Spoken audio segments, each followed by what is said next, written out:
நான் உங்கள் தோழி சுகுமாரி ரவிசேகி விஸ்வன் பேசுகிறேன்.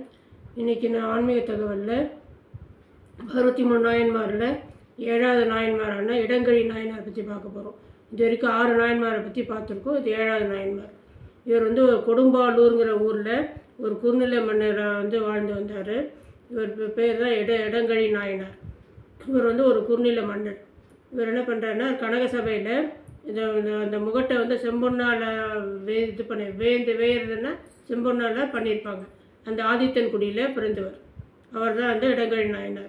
இவர் என்ன பண்ணுவார்னா சைவ நெறி தலை தோங்கத்துக்கோசரம் நிறைய அவர் வாழ்நாள் முழுக்க ரொம்ப பாடுபட்டார்.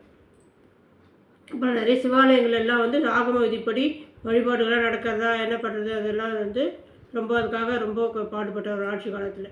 அதாவது சைவ நெறி தலை தோங்கத்துக்கோசரம் ரொம்ப பாடுபட்டார் அவர். அப்புறம் மக்களுடைய குறைகள்லாம் கண்டுபிடிச்சி, அதாவது அந்த காலத்தில் இரவு நேரத்தில் போவாங்க இல்லையா, அரசர் ஒரு ஒரு ஒரு வழியாக ஒரு மாதிரி மாறுபாடு அடிச்சு அது மாதிரியெல்லாம் போய் மக்கள் குறையெல்லாம் தீர்த்து யார் யாருக்கு என்ன வேணுங்கிறதெல்லாம் கருத்தறிஞ்சு பார்த்து வருவார். அது பொறுத்தவரை அவர் சிவனடியாரெல்லாம் ரொம்ப போற்றி புகழ்ந்து அவர்களுக்கு தான தர்மம் செஞ்சு அவங்களுக்கு என்ன வேணுமோ அவர்களோட குறையை தீர்த்து சிவனடியார் குறைகளையும் தீர்த்து அவர்களுக்கு என்ன வேணுமோ அது தகுந்த மாதிரி அவருக்கு செய்வாங்க சிவனடியாருக்கும். அதே மாதிரி அவரோட இதில் இன்னொரு சிவனடியார் என்ன பண்ணுவார்னா இவரை மாதிரியே அவர் ஊரில் எல்லா சிவபக்தருக்கும் அவர் என்ன பண்ணுவார்னா அவரும் தான தர்மம் செய்வார். இவர் நாட்டில் இவருடைய ஊர்லேயே ஒரு சிவனடியார் அது மாதிரி வாழ்ந்து வர்றார். அவர் ஒரு நாள் என்ன ஆச்சு, அவர் இது மாதிரி தான தர்மம் பண்ணிட்டு இருக்கும்போது ஒரு நாள் அவருக்கு சிவனடியாருக்கு அமுது ஊட்டுறதுக்கு எந்த பொருளும் கிடைக்கல. என்னடா செய்யுதுன்னு ரொம்ப வருந்தி கஷ்டப்பட்டு இருந்தார். என்ன செய்வதறிய திகைச்சுட்டு இருந்தார். அப்போ திடீர்னு அவருக்கு ஒரு யோசனை தோணுச்சு.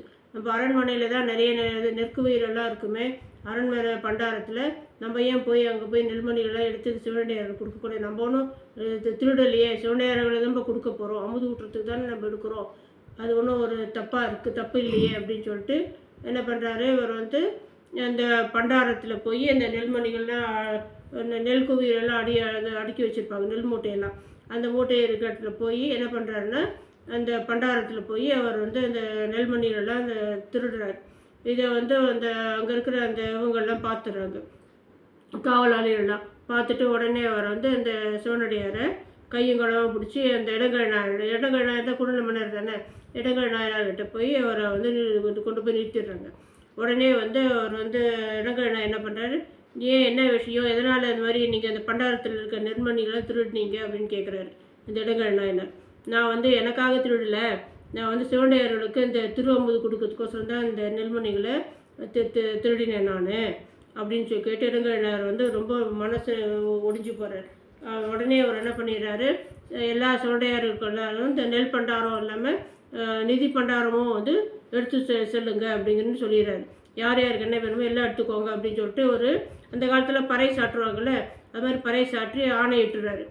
எந்த சிவனடியார் விடக்கூடாது, எல்லா சிவனடியாருக்கும் விடாமல் எல்லா சிவனடியாருக்கும் நெல் பண்டாரமோ பொருள் பண்டாரமோ அதாவது நிதி பண்டாரமோ கிடைக்கணும் அப்படின்னு சொல்லிட்டு இப்போ பறை சாத்திடுறாரு. இந்த மாதிரியெல்லாம் சிவனடியார்களை அப்படி அவர் பண்ணார் அந்த காலத்தில். அப்புறம் சைவ சமயத்துக்கு இவர் என்ன பண்ணியிருக்காருன்னா ரொம்ப சைவ சமயத்தை வழக்கத்துக்காக ரொம்ப பாடுபட்டிருக்காரு. அப்புறம் நிறைய திருநீற்றோட பெருமை, திருநீர்னா நமக்கு தெரியல விபூதியும் போல திருநீற்றோட பெருமையை பரவுவதற்கும் அவர் தன்னுடைய ஆட்சி காலம் முழுவதுக்கும் அர்ப்பணிச்சிருக்கார். இந்த மாதிரி இடங்கழி நாயனார் நிறைய சிவத்தொண்டு பண்ணி அந்த உலகம் முழுவதும் அதனுடைய சிவத்தொண்டு பரவி இருக்குது. அதனால் நம்ம எந்த அளவுக்கு சிவனோட பக்தியாக இருக்குமோ அந்த அளவுக்கு நமக்கு நல்லது கிடைக்கும். நன்றி, வணக்கம். இதை சப்ஸ்கிரைப் பண்ணுங்கள், ஷேர் பண்ணுங்கள்.